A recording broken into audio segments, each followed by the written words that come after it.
Hello दोस्तों, स्वागत है आप सभी का रजनीश स्टडी लेक्चर के एक और नए वीडियो में। मुझे उम्मीद है आप लोग बहुत ही बेहतर होंगे, स्वस्थ होंगे, सुरक्षित होंगे और आशा करते हैं कि आपकी पढ़ाई एकदम चौचक और मस्त चल रही होगी। ठीक है, हम लेकर के आए हैं रोज की तरह आपके लिए कुछ महत्वपूर्ण सवाल जो कि बहुत ज़्यादा इंपॉर्टेंट है आपके बोर्ड एग्जाम के लिए। ठीक है, हम बार बार रिपीट करते हैं कि बोर्ड में सवाल जो है वो रिपीट होते हैं। अगर आपने 10 साल के सवाल लगा लिए तो आपके लिए, ठीक है, क्वेश्चन छूटेंगे नहीं। ठीक है, सवाल छूटेंगे नहीं, उसी पर आधारित प्रश्न आते रहते हैं। ठीक है, आज हम उसी से रिलेटेड करने वाले हैं। ठीक है, कुछ महत्वपूर्ण सवाल, ठीक है, रोज की तरह। चलिए स्टार्ट करते हैं आज की क्लास। बाकी इसका जितना भी पीडीएफ वगैरह है आपको पता है कि कहाँ मिलता है, टेलीग्राम पर मिल जाता है। ठीक है, क्लास को खत्म होने के बाद। ठीक है, चलिए सवाल को शुरू करते हैं। पहला नंबर सवाल को देखा जाए। ठीक है, पहला नंबर सवाल कहता है एक प्रकाश की किरण कांच का अपर्तनांक इतना है से पानी में जा रहा है। कहाँ जा रहा है? पानी में जा रहा है। पानी का अपर्तनांक ये रहा। ठीक है, पानी का अपर्तनांक ये रहा। क्रांति कोण होगा। क्रांति कोण का मान आपसे पूछा है क्या होगा। क्रांति कोण का मान आपसे पूछा है क्या होगा।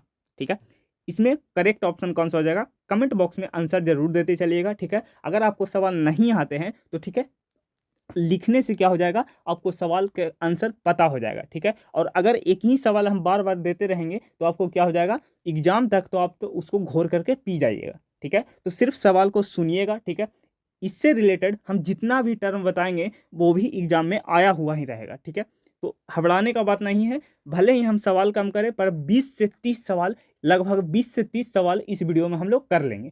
ठीक है, और ये नहीं करते हैं कि हम लोग सिर्फ सवाल करते हैं, नहीं, उस सवाल से जितने भी रिलेटेड टर्म हैं उसको करते हैं। ठीक है, आपको पता होगा। चलिए स्टार्ट करते हैं। देखिए सवाल को कैसे करते हैं जो समझिएगा। देखिए इसमें लगाएंगे हम लोग स्नेल का नियम। स्नेल का नियम का फॉर्मूला क्या होता है?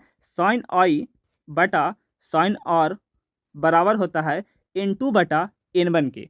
ठीक है, N2 क्या है? N2 जो हमारा है, यहाँ पर ही समझिएगा, जो N2 जो हमारा है वो कांच का अपर्तनांक है। ठीक है, कांच का अपर्तनांक है। और जो N1 है वो पानी का अपर्तनांक है। ठीक है, पानी का अपर्तनांक है। ठीक है, कांच का अपर्तनांक ये दे रखा है और पानी का अपर्तनांक ये दे रखा है। ठीक है, अब देखिए यहाँ पर जो R का मान होगा वो 90 डिग्री का होगा। क्यों होगा? क्योंकि प्रकाश की किरण कहाँ से जा रहा है?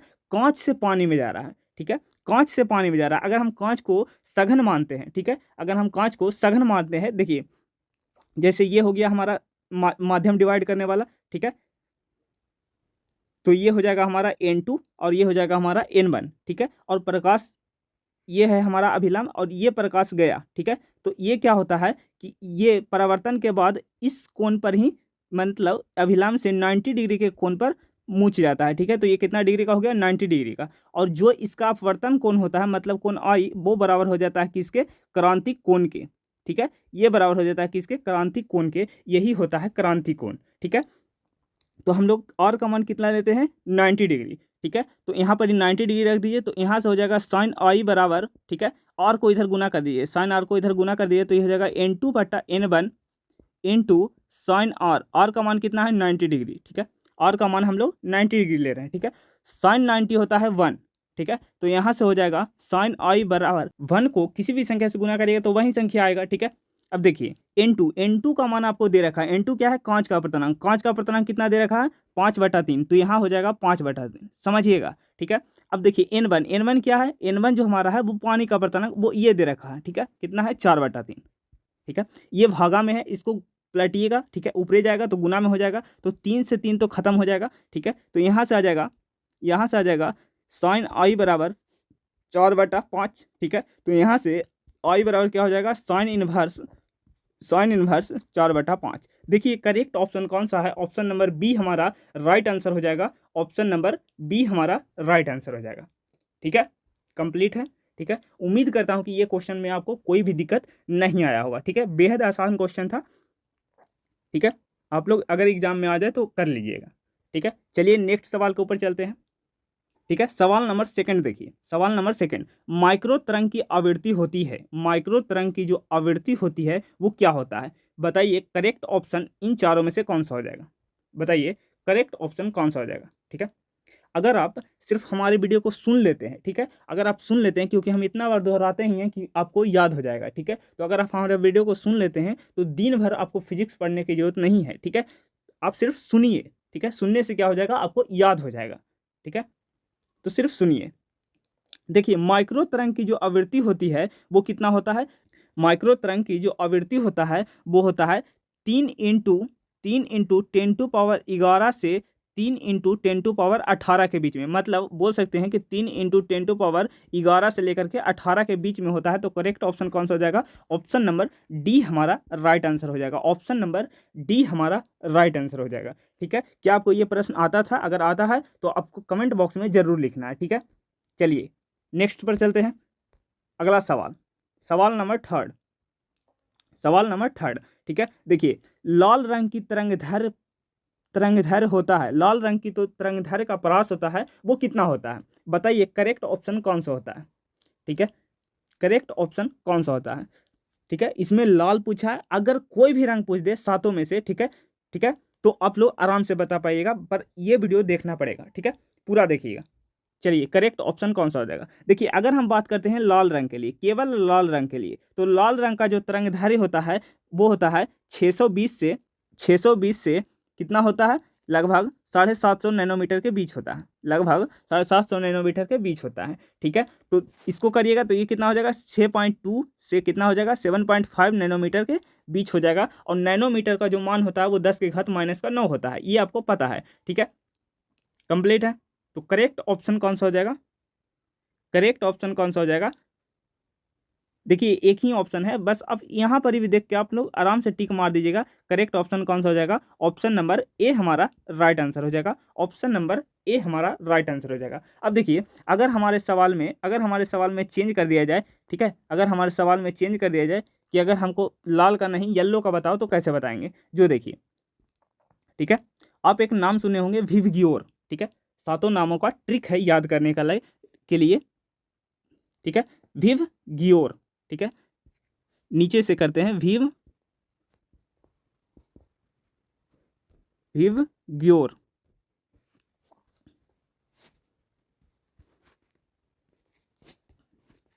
ठीक है, विवगियोर। ठीक है, देखिए रेड का जो तरंगदैर्घ्य होता है, वो कितना होता है? हाँ, रेड का जो तरंगदैर्घ्य होता है वो होता है 620 से कितना होता है? 750 नैनोमीटर के बीच होता है। ठीक है, और जो ऑरेंज का जो होता है वो होता है 590 से 620 नैनोमीटर के बीच में होता है। ठीक है, और जो येलो का होता है वो होता है 570 से 590 के बीच में। ठीक है, और जो ग्रीन का होता है वो होता है 520 से, ठीक है, 520 से 570 नैनोमीटर के बीच होता है। ठीक है, और जो ब्लू का होता है वो होता है 450 से 520 नैनोमीटर के बीच में होता है। और जो वायलेट का होता है वो 400 से, ठीक है, 450 नैनोमीटर के बीच होता है। तो आप इन में से कोई का भी अगर पूछे तो आप लोग आराम से बता सकिएगा। ठीक है, करेक्ट है। एक बार और रिपीट कर देते हैं। जो रेड का तरंगदैर्घ्य होता है वो 620 से 750 के बीच में होता है। ऑरेंज का जो तरंगदैर्घ्य होता है वो होता है 590 से 620 नैनोमीटर के बीच में होता है। येलो का जो होता है वो 570 से 590 के बीच में होता है।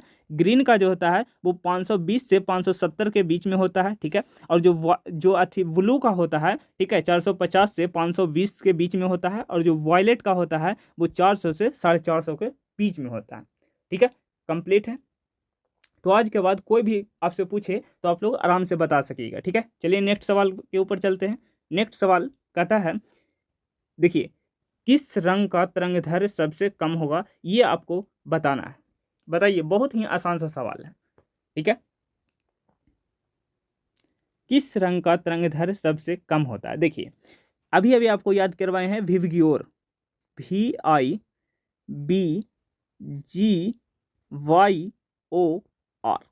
Violet, indigo, blue, green, yellow और ऑरेंज और रेड। ठीक है, आपको पता है रेड ऊपर रहता है, रेड हो जाएगा, ऑरेंज हो जाएगा, ठीक है, येलो हो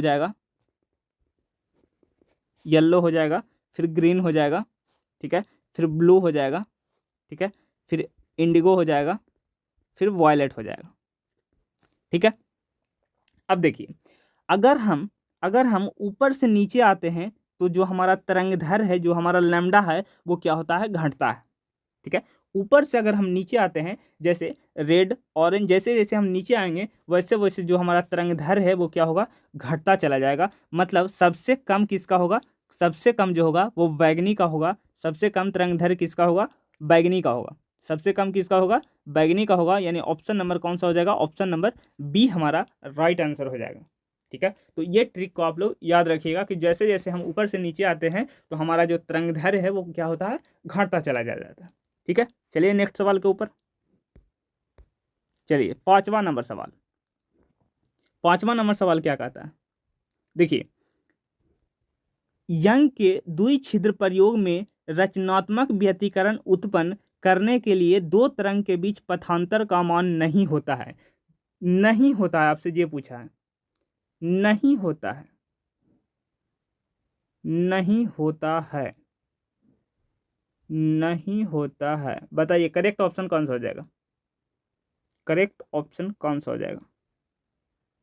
ठीक है, करेक्ट ऑप्शन कौन सा हो जाएगा, वो होता है n इंटू लैम्डा, ये नहीं होता है। तो करेक्ट ऑप्शन कौन सा हो जाएगा, ऑप्शन नंबर ए हमारा राइट आंसर हो जाएगा, ऑप्शन नंबर ए हमारा राइट आंसर हो जाएगा। ठीक है, चलिए नेक्स्ट सवाल के ऊपर चलते हैं। ठीक है, अगर आप आंसर दे रहे हैं, ठीक है, तो आपको ये पक्का आपको धीमे धीमे याद होता चला जाएगा। ठीक है, चलिए, आसमान का रंग नीला दिखने का कारण होता है, आसमान का रंग नीला क्यों दिखता है। कभी कभी आप छत पर सोते होंगे तो आपको ये जेन्युइन सा सवाल आता होगा कि आसमान का रंग नीला क्यों दिखता है। ठीक है, आसमान का रंग नीला क्यों दिखता है, तो ये होता है प्रकाश के प्रकीर्णन के कारण। यानी ऑप्शन नंबर ए हमारा राइट आंसर हो जाएगा, प्रकाश का प्रकीर्णन। ठीक है, तो याद रखिएगा कि आसमान नीला किसके कारण दिखता है, प्रकाश के प्रकीर्णन के कारण। चलिए नेक्स्ट सवाल के ऊपर चलते हैं। चलिए नेक्स्ट सवाल के ऊपर चलते हैं। नेक्स्ट सवाल, ठीक है, देखिए, कहता है न्यू, ये क्या है, म्यू है। ठीक है, ये म्यू है, भी नहीं है, म्यू, आवृत्ति को म्यू से सूचित करते हैं। ठीक है, म्यू आवृत्ति वाले फोटोन के साथ संवेग जुड़ा हुआ है। यदि प्रकाश का वेग c हो तो संवेग होगा, संवेग क्या होगा जो आपको बताना है, संवेग क्या होगा जो आपको बताना है। तो देखिए, जो संवेग का फॉर्मूला होता है वो होता है एच न्यू बटा सी, एच न्यू बटा सी। एच क्या है यहाँ पर, एच जो है वो प्लांक कांस्टेंट है, वो क्या है, प्लांक नियतांक है, प्लांक नियतांक है, जिसका मान आपको याद होना बहुत जरूरी है। ठीक है, इसका जो मान होता है वो होता है 6.6 इंटू 10⁻⁻34 34 जूल सेकेंड। ठीक है, कभी कभी इसका ऐसे मात्रक भी पूछ लेता है, तो ऐसे मात्रक भी आप लोग याद रखिएगा। ठीक है, इसका ऐसे मात्रक भी याद रखिएगा। जूल का क्या होता है, ml2t-2, और सेकंड का क्या होता है, टी होता है। तो आपको कंबाइन करके लिखना है ml2t माइनस कितना हो जाएगा, -1 हो जाएगा। तो ये हो जाएगा हमारा इसका ऐसा ही मात्रक। ठीक है, जो कि आपको याद रखना है। ठीक है, सी क्या है, सी हमारा है प्रकाश का वेग। ठीक है, प्रकाश का वेग, प्रकाश का वेग। ठीक है, और न्यू क्या है, न्यू है हमारा आवृत्ति, न्यू है हमारा आवृत्ति। और प्रकाश का जो वेग होता है, ठीक है, प्रकाश का जो वेग होता है वो कितना होता है, 3 × 10⁸ मीटर पर सेकेंड। ठीक है, इसको भी आप लोग याद रखिएगा, न्यूमेरिकल करने में आसानी होगी। ठीक है, कंप्लीट है ये सवाल। चलिए आगे बढ़ते हैं नेक्स्ट सवाल के ऊपर। चलिए 8 नंबर सवाल को देखा जाए। 8 नंबर सवाल देखिए, समान संकेतों में व्यक्त निम्नलिखित में संबंधों में से कौन सा डी ब्रोगली तरंगदैर्घ्य का गलत सूत्र है। ठीक है, आपको बताना है कि डी ब्रोगली का कौन सा गलत सूत्र है, बताइए करेक्ट ऑप्शन कौन सा हो जाएगा। तो ऑप्शन नंबर बी हमारा right answer, sorry option number D हमारा राइट आंसर हो जाएगा, option number D, option number D. ठीक है, ऑप्शन नंबर डी हमारा राइट आंसर हो जाएगा, ऑप्शन नंबर डी। ठीक है, चलिए आगे बढ़ते हैं नेक्स्ट सवाल के ऊपर। चलिए सवाल नंबर 9 कहता है 1 मेगा इलेक्ट्रॉन वोल्ट ऊर्जा वाले फोटोन का संवेग होगा। चलिए अच्छा सवाल है, करके बताइए करेक्ट ऑप्शन कौन सा हो जाएगा। ठीक है, 1 मेगा इलेक्ट्रॉन वोल्ट ऊर्जा वाले फोटोन की ऊर्जा होगी। ठीक है, चलिए देखिए, फोटोन की जो ऊर्जा होती है, फोटोन की जो ऊर्जा होती है, मतलब जो फोटोन का संवेग होता है वो होता है P बराबर ऊर्जा बटा प्रकाश का चाल, ऊर्जा बटा प्रकाश का चाल। ठीक है, और 1 मेगा इलेक्ट्रॉन वोल्ट में जो होता है वो होता है 5.34 इंटू 10⁻⁻22 kg मीटर पर सेकेंड, मीटर पर सेकेंड यानी कितना है 22। देखिए 22, तो करेक्ट ऑप्शन कौन सा हो जाएगा, ऑप्शन नंबर ए हमारा राइट आंसर हो जाएगा। ठीक है, इसको आप लोग, ठीक है, एक बार खुद से करिएगा इस फॉर्मूले के ऊपर। ठीक है, सभी को आपको पता है।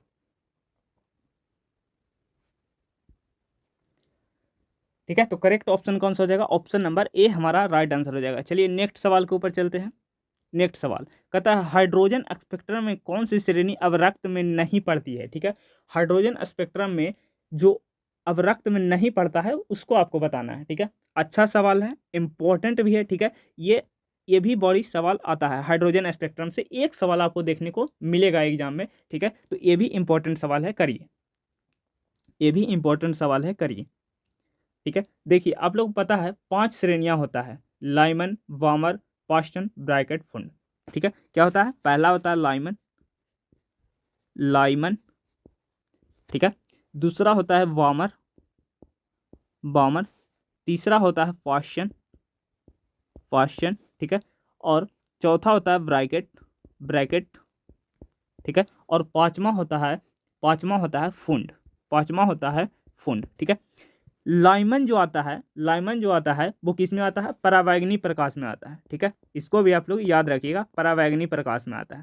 ठीक है, परावैंगनी प्रकाश में आता है। ठीक है, वार्मर जो है वो दृश्य प्रकाश में आता है, किस में आता है, दृश्य प्रकाश में। कई बार भी पूछा गया है कि वार्मर श्रेणी किस भाग में पड़ता है, तो ये पड़ता है दृश्य प्रकाश में। ठीक है, ये पड़ता है दृश्य प्रकाश में। और जो पास्टन और ब्रैकेट और फुंड है, ये तीनों के तीनों पड़ते हैं अवरक्त भाग में, अवरक्त प्रकाश में।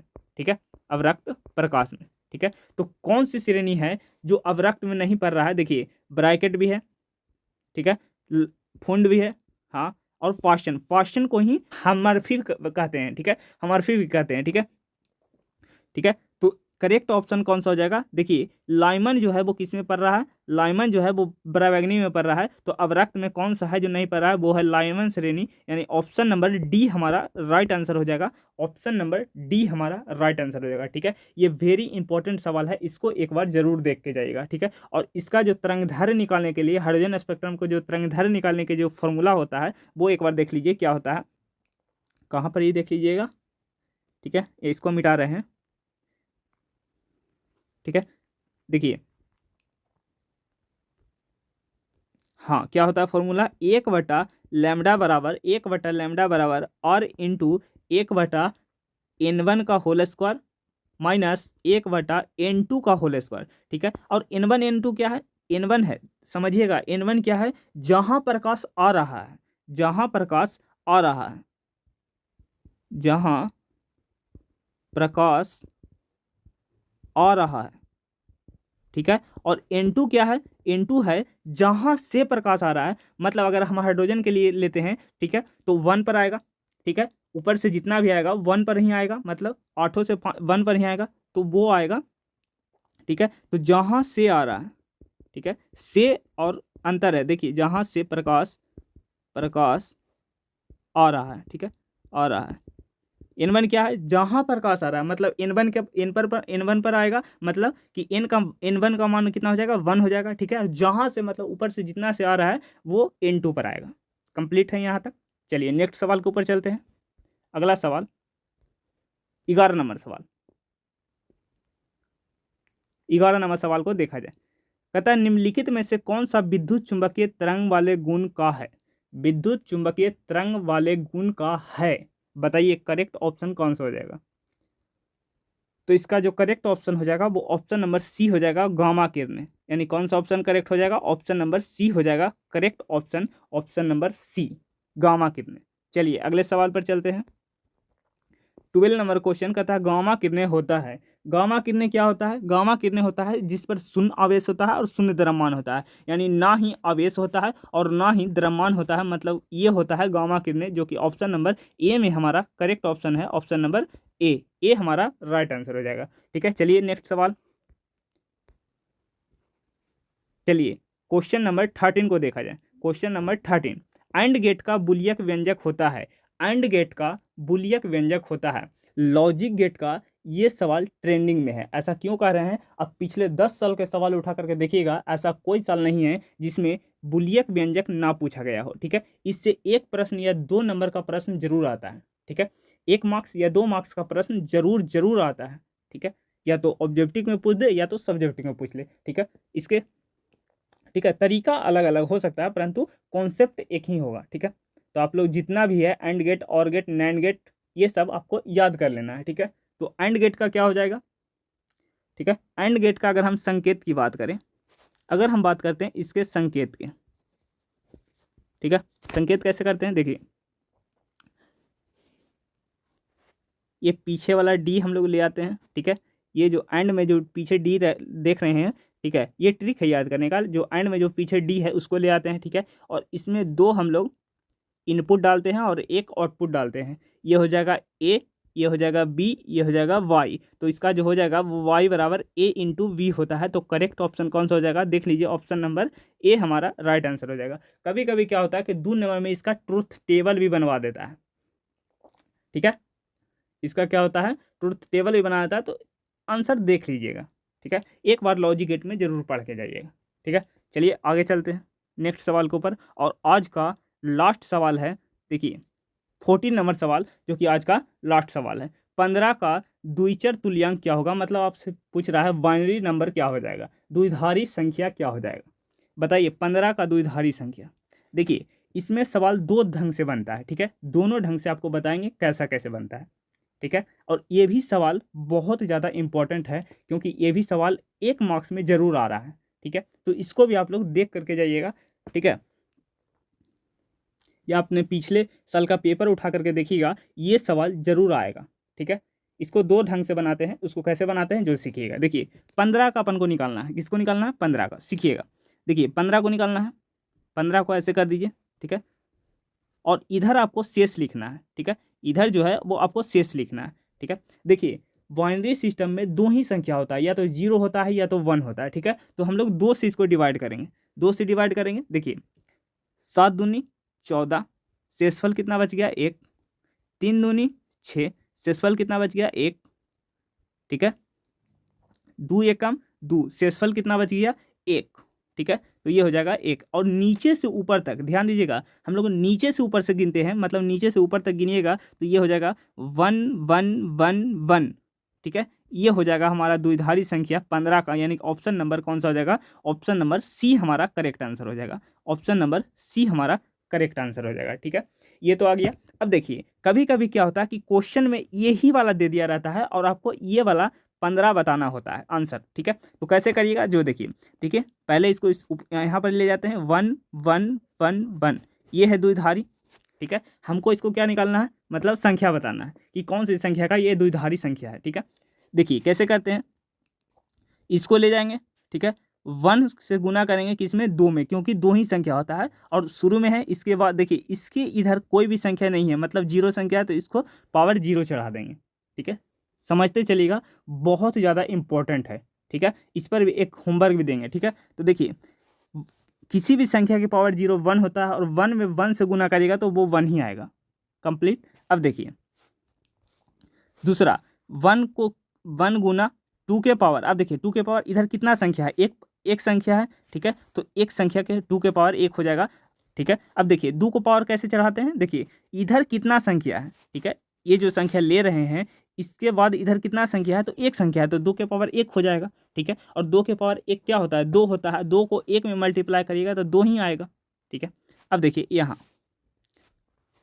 अब यहाँ पर कितना संख्या है, 1 है, ठीक है, 2 के पावर। अब देखिए इस एक को छोड़ करके, इस एक को छोड़ करके इधर कितना संख्या है, 2 संख्या है, तो 2 हो जाएगा, ठीक है। 2 का स्क्वायर कितना होता है 4, 4 को 1 में गुना करिए तो 4 ही आ जाएगा, ठीक है। अब इस संख्या को लीजिए, 1 गुना, देखिए 2 के पावर इधर कितना संख्या है, 3 संख्या है, तो 2 के पावर 3 आ जाएगा। 2 का क्यूब क्या होता है, 8 होता है। अब देखिए 8 4 12, 12 2 14 1 15, मतलब जोड़िएगा तो ये कितना आ जाएगा, ये 15 आ जाएगा। मतलब ये 15 का द्विधारी संख्या था 4 को 1, मतलब हमारे दोनों तरह से हम लोग कर लिए कि करेक्ट ऑप्शन कौन सा हो जाएगा, 15 ही हो जाएगा। करेक्ट ऑप्शन हमारा क्या हो जाएगा, 15 ही हो जाएगा, ठीक है, 15 ही हो जाएगा, ठीक है। होमवर्क दें, आपको उम्मीद करते हैं कि आप लोग ये सवाल आसानी से कर लेंगे, ठीक है। एक तो हो जाएगा आभाज्य गुणनखंडन करना है, ठीक है, सिंपल में, और एक इस प्रकार से करना है। वो कैसे करना है जो आपको एक बार पीछे करके वीडियो जरूर देख लीजिएगा, आपको समझ में आ जाएगा, ठीक है। उम्मीद करते हैं कि ये सवाल आपको अच्छे से आसानी से एकदम समझ में आ गया होगा, क्योंकि हमने दोनों तरीका से आपको निकालने का तरीका बता दिया, 2 तरीका निकालने को बता दिया, ठीक है। दोनों तरीका से आराम से निकाल लीजिएगा। अब देखते हैं इसका होमवर्क देते हैं, ठीक है, होमवर्क देते हैं।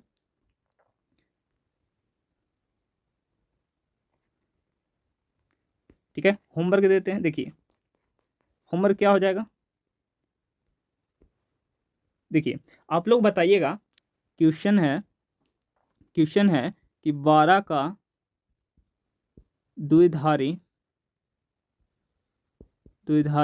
संख्या यानी कि बाइनरी संख्या आपको बताना है क्या होगा, संख्या आपको बताना है क्या होगा बाइनरी का, ठीक है। और आपको दोनों तरीका से करना है, ठीक है। दो तरीका बताएं, ये है आपके लिए होमवर्क, ठीक है, ये है आपके लिए होमवर्क, ठीक है। इसका आपको कमेंट बॉक्स में बताना है। तो आपको बताना है कि 12 का द्विधारी संख्या क्या होगा, ठीक है। ये आपका होमवर्क है। बाकी इसका जितना भी PDF वगैरह है आपको टेलीग्राम पर मिल जाएगा, ठीक है। अगर आप इतना सुन लिए तो आपका दिन भर का कलेश जितना भी संकट है आपको खत्म हो जाएगा फिजिक्स को लेकर के, ठीक है। तो आप सिर्फ सुनिए, ठीक है। अब समय उतना नहीं है, जितना हो सके पढ़ने पर ध्यान दीजिए। ये नहीं कर रहे हैं कि आपको फेस्टिवल छोड़ देना है, नहीं। अगर आप उसको छोड़ देते हैं, अगर आप, तो आप पढ़ाई नहीं कर पाइएगा। कितना लोग कहते हैं कि आप इसको छोड़ दो, तो ऐसा नहीं होगा, ठीक है। पहले अपने मन को शांति रखिएगा, तभी आपको पढ़ाई करने में मन लगेगा, ठीक है। तो उम्मीद करता हूँ कि यहाँ तक आपको सभी प्रश्न समझ में आ गया होगा, ठीक है। कमेंट करिएगा अगर कोई भी दिक्कत हो, ठीक है। उसको हम लोग फिर से समझाने का प्रयास करेंगे, ठीक है, अगले क्लास में। तो चलिए मिलते हैं अगले वीडियो में, तब तक के लिए बाय बाय, टेक केयर, जय हिंद, खुश रहिए, मस्त रहिए, पढ़ाई करते रहिए और बोर्ड एग्जाम में अच्छे मार्क्स लेकर के आइए, ठीक है। चलिए मिलते हैं अगले वीडियो में, बाय बाय, टेक केयर, जय हिंद।